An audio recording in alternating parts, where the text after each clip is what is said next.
زندگی کیسے گزارنی ہے۔ میرے نبی کی زندگی کا دوسرا رخ کہ بطور انسان زندگی کیسے گزارنی ہے، مرد عورت ہے، زندگی کیسے گزارنی ہے۔ پہلا رشتہ جو قائم ہوا دنیا میں وہ ہے خامد اور بیوی، حضرت آدم اور حوا کا نکاح ہوا۔ اللہ تعالیٰ نے عورت کو کمزور بنایا تو پہلے دن سے اس کو عزت اور احترام دیا تاکہ ساری زندگی اس کمزوری سے ناجائز فائدہ نہ اٹھایا جائے بلکہ اس کو عزت دی جائے۔ کہ آدم علیہ السلام کے لیے مٹی اکٹھی کی، پانی ڈالا، گوندھا اور ایک اسٹیچو بنایا اور ڈال دیا۔ جب وہ خشک ہوا اس میں روح ڈالی اور پھر وہ ننگے بدن تھے، پھر ان کو جنت کے کپڑے پہنائے اور جنت میں ڈال دیا۔ اس کائنات کا حسن بھی عورت سے ہے اور جنت کا حسن بھی عورت سے ہے۔ حضرت آدم علیہ السلام جنت میں، لیکن بابے جی دا دل ہی نہیں لگتا، کلے کلے ہی ٹرے پھر دیں۔ اب اللہ نے عورت کو بنانے کا ارادہ کیا تو اللہ ایک ڈھیر مٹی کا اکٹھا کر کے عورت کے لیے بھی بنا دیتا اور اس کا اسٹیچو بنا دیتا اور اس کو خشک ہونے دیتا، پھر اس میں روح ڈالتا، پھر اس کو کپڑے پہناتا۔ آپ حیران ہوں گے، سبحان اللہ، اللہ نے ایسا نہیں کیا۔ آدم علیہ السلام سوئے، آنکھ کھلی تو دیکھا ایک خوبصورت حسین عورت۔ یہ بات اکثر لوگوں کو معلوم ہوگی کہ یوسف علیہ السلام دنیا کے حسین ترین انسان تھے، اور یہ بات شاید کسی کو معلوم نہیں ہوگی کہ دنیا کی سب سے حسین خوبصورت عورت حضرت حوا ہے۔ حوا جن پر بڑھاپا آیا ہی نہیں، 1000 سال کے قریب زندگی گزاری، بڑھاپا نہیں آیا۔ حضرت آدم اور حوا قریب قریب عمر تھی۔ حضرت آدم کی عمر تو کتابوں میں مل جاتی ہے 1000 برس، لیکن حضرت حوا کی عمر کتنی تھی یہ کہیں پڑھنے کو ملا نہیں، اس لیے میں اندازہ کرتا ہوں کہ قریب قریب ہوگی، بڑھاپا نہیں آیا، بیماری نہیں آئی۔ اور حضرت حوا کو مینسز بھی نہیں آتے تھے۔ یہ عجیب بات آپ کو بتاؤں، اللہ نے اتنا جنت کا ان کے اندر نمونہ رکھا۔ تو جب حضرت آدم کی آنکھ کھلی تو دیکھا ایک حسن کا پیکر، انہوں نے تو جنت ہی بھول گئی۔ کہنے لگے یا اللہ ہن دل ٹھریا جا کے، یا اللہ کون ہے؟ کہ تیری بیگم۔ کہ واہ جی واہ، موجاں ہی موجاں۔ تو اللہ تعالیٰ نے نکاح پڑھایا۔ سبحان اللہ، اپنے نبی کی شان دوبارہ سنو۔ تو اللہ نے کہا آدم اپنی بیگم کا مہر ادا کرو۔ تو وہ پوچھنے لگے کیا مہر ہے؟ دیکھو ایک بات سنو، مہر کسی کی بیٹی کی قیمت نہیں ہوتی۔ $1 ہو یا $1 ٹریلین ہو، بیٹی کی کوئی قیمت نہیں ہوتی۔ یہ ایک نشان ہے کہ اس بچی پر اب یہ جو خامد ہے وہ موت تک خرچہ اس کے ذمہ ہے، بیوی کے ذمہ خرچہ نہیں ہے۔ خامد کما کے لائے گا اور اپنی بیگم کو کھلائے گا، اور بیوی گھر کی ذمہ داری نبھائے گی۔ تو خیر وہ الگ بات چلی جائے گی۔ اللہ تعالیٰ نے کہا کہ مہر ادا کرو۔ کہا جی کیا مہر ہے؟ تو میرے اللہ نے کہا تیری نسل میں میرا آخری نبی آئے گا، اس پہ ایک دفعہ درود پڑھ دے، یہ مہر ہے۔ اچھا، شروع دن سے ہے کہ میں نے قبول کیا۔ قبول کیا کا مطلب ہے کہ میں اس لڑکی کو قبول کر رہا ہوں، اس کی کمیوں کے ساتھ بھی خوبیوں کے ساتھ بھی۔ اور جب لڑکی کہتی ہے سائن کرنا قبول کیا ہے، یا زبان سے کہے قبول کیا ہے، تو یہ اس بات کی گارنٹی ہے کہ میں نے اپنے اس لڑکے کو خامد ہونے کے طور پہ قبول کیا، اس کی کمیوں کے ساتھ بھی، اس کی خوبیوں کے ساتھ بھی۔ اور جو ہی شادی ہو کر ڈولی سسرال کے گھر جاتی ہے تو ٹیسٹ شروع ہو جاتا ہے، کی کر دیے، باندھی کے میں، اٹھیندی کے میں، بول دی کے میں۔ اور اس میں بہت زیادہ نیگیٹو کردار ہے سسرال کا، کئی لڑکیوں کا، کیونکہ ہم نے اپنے نبی کی زندگی نہیں قبول کیا۔ یہ واجب ہے کہنا قبول کیا، کہ جس میں پیغام ہے کہ اب میں اس کی میں کوئی کمی ہے وہ بھی قبول کروں گی، کوئی خوبی ہے تصور ماتھے پر، اور لڑکا کہتا ہے کہ میں اسے قبول کرتا ہوں، اس کی خوبیوں کے ساتھ بھی کمیوں کے ساتھ بھی۔ یہ بات یاد رکھنا، پرفیکشن کبھی تلاش نہ کرنا، پرفیکشن کبھی تلاش نہ کرنا۔ اللہ نے 100 نمبر نہیں مانگے، 51، ایک نمبر اوپر ہو گیا۔ گناہ تمہارے 50 ہیں اور نیکی تمہاری 51 ہے، تو اس ایک پر ہم تمہیں جنت میں ڈال دیں۔ اب کوئی خامند اپنی بیوی میں پرفیکشن دیکھنا چاہے، بیوی اپنے خامند میں پرفیکشن دیکھنا چاہے، ساس سسر اپنی بہو میں، ساس سسر اپنے داماد میں، بھائی اپنے بھائی میں، ماں باپ اپنی اولاد میں، اولاد اپنے ماں باپ میں، جہاں یہ نظر ہوگی تو وہاں لڑائی ہوگی۔ کمیوں کے ساتھ قبول کرو۔ قبول کا لفظ اتنا واجب ہے، تو ڈر تو پھر بہ گئی نا۔ قبول کا لفظ اتنا ضروری ہے کہ اس کے بغیر نکاح ہی نہیں ہوتا۔ میں یہ کئی جگہ لطیفہ سنا چکا ہوں، اور واقعی قصہ بھی ہے، ایسے لطیفہ نہیں ہے۔ میرے دوست ہیں، ذمہ دار ہیں اچھے، تو ان کے گاؤں کا ایک بچہ چھوٹی عمر میں بسوں پہ جا کے وہ جاب پہ لگ گیا۔ تو اس کا کام ہوتا ہے بس کو صاف کرنا، ڈرائیور کو چائے پلانا، اور جہاں کہیں رش ہو تو اس کو ڈائریکشن دینا، استاد جی کٹ لو، استاد جی آن دیو، استاد جی جان دیو۔ تو یہ اس کا محاورہ بن جاتا ہے۔ اب اس کا نکاح ہوا تو مولانا صاحب نے کہا بھائی عبد الرحمن، میں فرضی نام لے رہا ہوں، نام مجھے اس کا یاد نہیں، عبد الرحمن زینب بنت اسلم نو تیرے نکاح دیتا 500 مہر تو قبول کیتا؟ تھوڑی دیر سوچ کے کہندا جی آن دیو۔ اس نے ساری زندگی آن دیو ہی سیکھا تھا۔ تو اس کے بھائی نے اس کو کوئی نہیں ماری، تو کہنے لگا جی جان دیو۔ مولانا صاحب نے کہا آن دیو جان دیو نال کم نہیں بننا، تو آگے میں قبول کیتا۔ یہ بھی صحیح واقعہ سنا رہا ہوں۔ ایک نوجوان نے بیوی کو 3 طلاق دے دی کٹھی، اب ہو گیا پریشان، مولانا صاحب کے پاس گیا، کوئی میرے جیسا ہوگا۔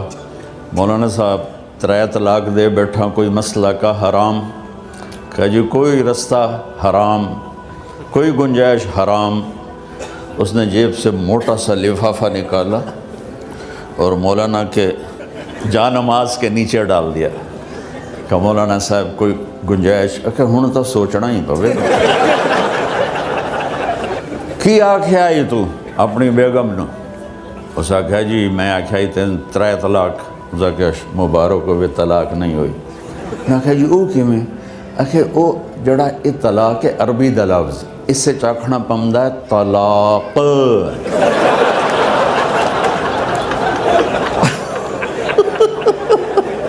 یہ آپ کو صحیح واقعہ سنا رہا ہوں۔ تو تم نے تو چھوٹے کاف کے ساتھ کہا ہے طلاق، او کاف تا کتے آلا ہے، موجاں کر۔ ایک لفافہ ہو راوے تو چاہے ساری زندگی دا حلال کر دے۔ لفظ قبول اتنا ضروری ہے۔ تو میرے نبی نے 11 شادیاں کی، اللہ کی قسم شوق کی نہیں تھی۔ ما تزوجت وما زوجت الا بوحی من السماء نزل به جبریل۔ کہ لوگوں سن لو میری بات غور سے، مجھے عورت کی کوئی رغبت نہیں ہے۔ میں نے جہاں شادی کی، جہاں بیٹی کی شادی کی، پہلے اللہ نے آسمان سے جبریل بھیج کے حکم دیا، پھر میں نے قدم اٹھایا۔ تو پہلا رشتہ خامند اور بیوی ہے جو اس کائنات میں جڑتا ہے۔ یہ دنیا کا سارے رشتوں میں نمبر 1 رشتہ ہے، سب سے خوبصورت رشتہ ہے، سب سے اہم رشتہ ہے، سب سے بڑا رشتہ ہے۔ والدین کے لیے چند آیات ہیں، اولاد کے لیے چند آیات ہیں، بہن بھائیوں کے لیے چند آیات ہیں، خامند اور بیوی کے لیے سینکڑوں آیات ہیں، سینکڑوں۔ تو اگر آپ اپنے گھروں میں کامیابی دیکھنا چاہتے ہو، اپنے گھر کو ہاؤس کی بجائے ہوم دیکھنا چاہتے ہو، خوشی کا اگر آپ اسے گہوارہ بنانا چاہتے ہو، اللہ کی قسم ڈگریوں سے نہیں ہوگا، محبت سے ہوگا۔ میرے نبی سے پوچھا گیا یا رسول اللہ اسلام کا سب سے مضبوط عمل، نہیں میرے نبی نے سوال کیا، بولو بھائی اسلام کا سب سے مضبوط عمل کیا ہے؟ صحابہ نے کہا نماز۔ نہیں، ابھی میں نماز کی کتنی اہمیت بتا چکا ہوں۔ انہوں نے عرض کیا جہاد۔ آپ نے فرمایا نہیں۔ تو صحابہ نے عرض کیا روزہ؟ آپ نے فرمایا نہیں۔ اللہ اکبر۔ یا رسول اللہ حج؟ آپ نے فرمایا نہیں۔ تو سارے صحابہ حیران ہو گئے، یا رسول اللہ نماز، جہاد، روزہ، حج، تو پھر کیا ہے؟ اب سننا سارے بہن بھائی، مستورات، بچے بچیاں، آپ نے فرمایا اسلام کا سب سے مضبوط اور بڑا عمل ہے آپس میں اللہ کے لیے محبت کرنا۔ اگر آپ اپنے گھروں میں حسن دیکھنا چاہتے ہو تو ایک دوسرے سے محبت کرو، اظہار محبت کرو، اور محبت کے پیدا ہونے کے لیے بہت ساری چیزیں ہیں، لپیٹ کے دو میں کر دیتا ہوں، دو میں۔ بیوی کی خوبی دیکھو، کمی نہ دیکھو، خاوند کی خوبی دیکھو، کمی نہ دیکھو، پہلی بات۔ دوسری بات، اس زبان سے زہر نہ اگلو محبت کے پھول، اس زبان سے کڑوے جملے نہ ہوں، طنز نہ ہو، ٹونٹنگ نہ ہو، بے عزت نہ کرو، انسلٹ نہ کرو، تو آپ کے دل جڑ جائیں گے۔ یاد رکھو شکلوں سے زندگی آباد نہیں ہوتی، زندگی اخلاق سے آباد ہوتی۔ تو اپنے گھر سے ٹونٹنگ نکال دو۔ نہ کہا کا مطلب ہے بارش کا زمین میں جذب ہو کر یکجان ہو جانا، دو زندگیوں کا محبت میں جذب ہو کر یکجان ہو جانے کو نکاح کہتے ہیں۔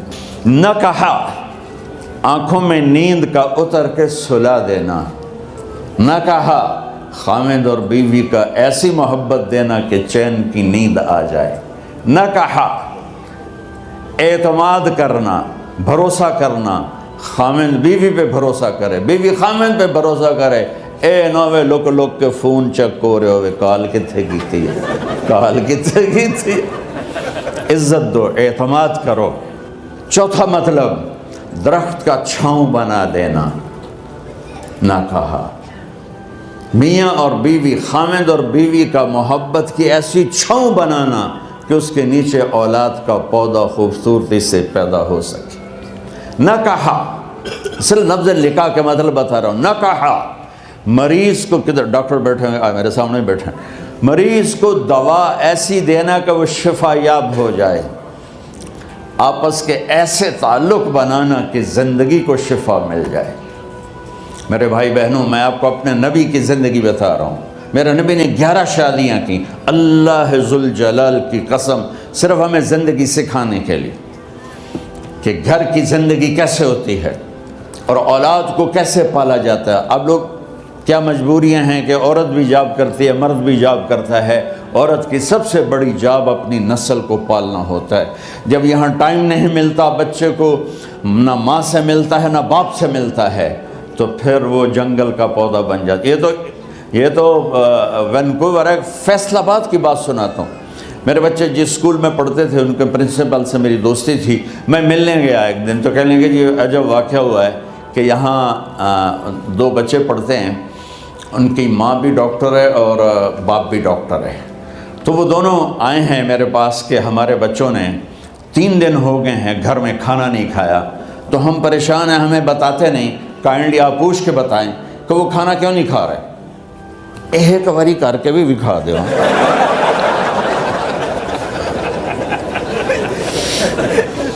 ہمارا دین اتنا خشک نہیں، ہمارے مولوی صاحبان نے زیادہ خشک بنا دیا۔ تو انہوں نے دونوں بچوں کو بلایا، سننا سارے فیملیز بیٹھے ہو جہاں میں فیملی کی زندگی کو فوکس کر کے نبی سے جوڑ کے بتا رہا ہوں، طارق جمیل کے تجربے نہیں بتا رہا۔ دونوں بچوں کو بلایا، بیٹا آپ کھانا کیوں نہیں کھا رہے؟ کہا جی ہم اپنے ممی اور بابا کے سامنے نہیں بتائیں گے۔ تو انہوں نے دونوں کو باہر بٹھا دیا، پھر پوچھا اب بتاؤ کیا مسئلہ ہے؟ ان کا سر ہم صبح جب ناشتہ کرتے ہیں تو ہمارے ممی ڈیڈی سو رہے ہوتے ہیں، ہماری ان سے ملاقات نہیں ہوتی۔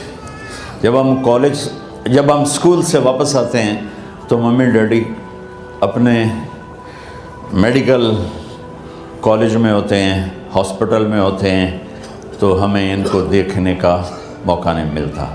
شام کو جب ہم کھانا کھاتے ہیں تو یہ دونوں اپنے پرائیویٹ کلینک میں ہوتے ہیں، تو ہم ان کو دیکھ نہیں پاتے۔ پورا ہفتہ گزر جاتا ہے، ہمیں ماں باپ کی شکل نظر نہیں آتی، تو ہم نے اسٹرائک کی ہے کہ ایسے ماں باپ کی روٹی کیا کھانی جو اپنی شکل بھی نہ دکھا سکیں، تو اس لیے ہم نے کہا ہم نے بائیکاٹ کیا ہے، گھر میں نہیں کھانا ہے۔ تو ایسی لائف مت بناؤ۔ یہاں ایک بہت بڑا چکر شیطان دیتا ہے، بڑی گاڑی لے لو، $100 کی قسط تو ہے، اور بڑا گھر لے لو، $200 یا $100 کی قسط تو ہے، پھر میاں بھی کام کرے، بیوی بھی کام کرے، جو کہ بڑا گھر باقی رہے، تو خوشیاں تو مٹ گئیں۔ جو ڈبل جاب کرے گا، پھر ڈبل جاب کرتے ہیں، ڈبل جاب کرنے والا بیچارہ تھکا ہوا ذہن لے کے آتا ہے، وہ کیسے ٹائم دے گا اپنے بچوں کو خوشی کے ساتھ؟ جو ماں جاب کر کے آئے گی، پھر کھانا پکائے گی، وہ جب اتنی تھک جائے گی تو اپنے بچوں کو کھلا ٹائم کیسے دے سکے گی؟ پوری کائنات کی ذمہ داری تھی میرے نبی کے سر پر، اور آپ اس کے باوجود روزانہ حسن حسین کے لیے وقت نکالتے تھے۔ اور انہوں کو آ کر کوئی لیکچر نہیں، دیکھو ماں باپ سے ایک بات کرتا ہوں، لیکچر تھوڑا دو، محبت زیادہ کرو، یہ نہ کرو، یہ کیوں کیا، یہ کرو، یہ کرو، یہ چھوڑ کر صرف سینے سے لگاؤ، صرف محبت دو، کمیوں سمیت بچوں کو قبول کرو، ان کی زندگی تبدیل ہو جائے گی۔ اتنے بڑے نبی، اتنی بڑی ذمہ داری، اور اتنا درد سینے میں کہ آپ کے سینے سے ایسے ابلنے کی آواز آتی تھی جیسے ہانڈی ابلتی ہے، اس کے باوجود آپ روزانہ کہتے ہیں این اللقا، میرے شرارتی بچے کدھر ہیں؟ تو وہ بھاگے بھاگے آتے، دیکھو میں فزیکل کر کے بتاؤں گا تاکہ آپ کو پتہ چلے زندگی کیسے گزاری، کہ میرے شرارتی بچے کدھر ہیں؟ 7 بر اعظم کی ذمہ داری ہے، اور تھوڑی چھوٹیاں چھوٹیاں جابن، تو تسی کہتے ہو بزی بڑے ہیں، بزی بڑے ہیں۔ میرے نبی پہ 7 بر اعظم کے انسانوں کی ذمہ داری ہے، اور آخری آنے والے انسان تک کی ذمہ داری ہے۔ اس سے بڑی جاب کس کی ہوگی کائنات میں؟ اور پھر آپ روزانہ آتے ہیں این اللقا، میرے شرارتی بچے کدھر ہیں؟ تو حسن حسین بھاگے بھاگے آتے، آپ ان کے لیے یوں ہو جاتے تھے، آؤ بھائی میری کمر پہ چڑھ جاؤ، اپنے نبی کی عظمت کو جانو کہ انہوں نے زندگی کیسے سکھائی۔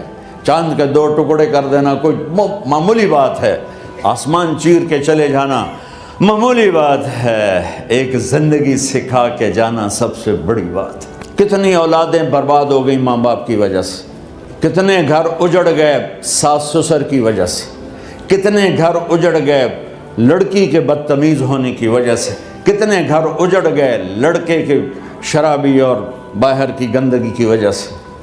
زندگی سیکھو۔ یہ اتنے بڑے نبی ہو کر آپ یوں ہو رہے ہیں جیسے میں نے آپ کو کر کے دکھایا، دونوں کو اوپر بٹھا لیتے اور کمرے میں چکر لگاتے تھے، پھر یوں کر کے پوچھتے تمہارا اونٹ کیسا ہے؟ سوال۔ پھر دونوں کو اتار دیتے اور اپنی نواسی زینب، جن کو حضرت علی کی وراثت ملی، کس کی؟ علم کی، فصاحت اور بلاغت کی، ان کو کمر پہ بٹھا لیتے اور اکیلی زینب کو پورے گھر میں چکر لگواتے تھے۔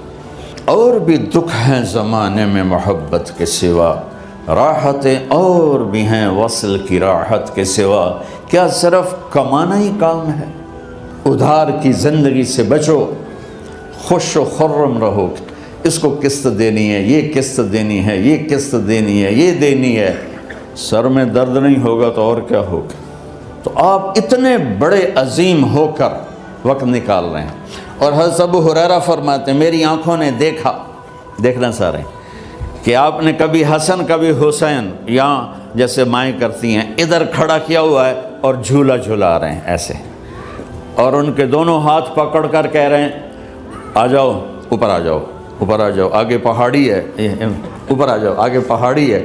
تو ایسے ایسے آتے اور اوپر آؤ، وہ یہاں آ جاتے، آگے آؤ، وہ یہاں آ جاتے، آگے آؤ، وہ یہاں آ جاتے، تو پھر آپ یوں ہو جاتے، آگے آؤ، تو چڑھتے چڑھتے یہاں آ جاتے، یہاں جب وہ یہاں آ جاتے تو آپ ان کے ہاتھ فکس کر کے آگے بڑھ کر ان کے ہونٹوں کا بوسہ لیتے اور کہتے یا اللہ میں ان سے پیار کرتا ہوں، تو بھی ان سے پیار فرما۔ بھائیو اللہ کی قسم، پیسے سونے چاندی سے زندگی میں خوبصورتی نہیں آتی، نبی کی غلامی سے زندگی میں خوبصورتی آتی ہے۔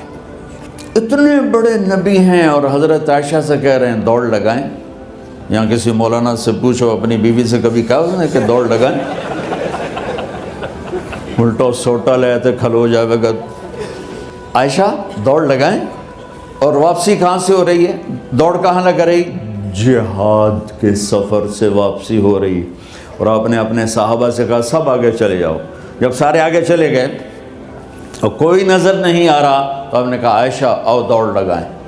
تو حضرت عائشہ کہتے ہم نے دوڑ لگائی تو میں آگے نکل گئی، لیکن ابھی پیچھے رہ گئے۔ کچھ سال گزرے تو پھر ہم سفر سے واپس آ رہے تھے تو آپ نے صحابہ سے فرمایا سب آگے چلے جاؤ، چلے گئے۔ آپ نے کہا عائشہ دوڑ لگائیں؟ یہ لگائیں۔ کون دنوں میں ذرا موٹی ہو گئی تھی تو پھر اللہ کے نبی آگے نکل گئے، میں پیچھے رہ گئی۔ تو آپ نے کہا عائشہ ہذہ بتلک، آج تو اور میں برابر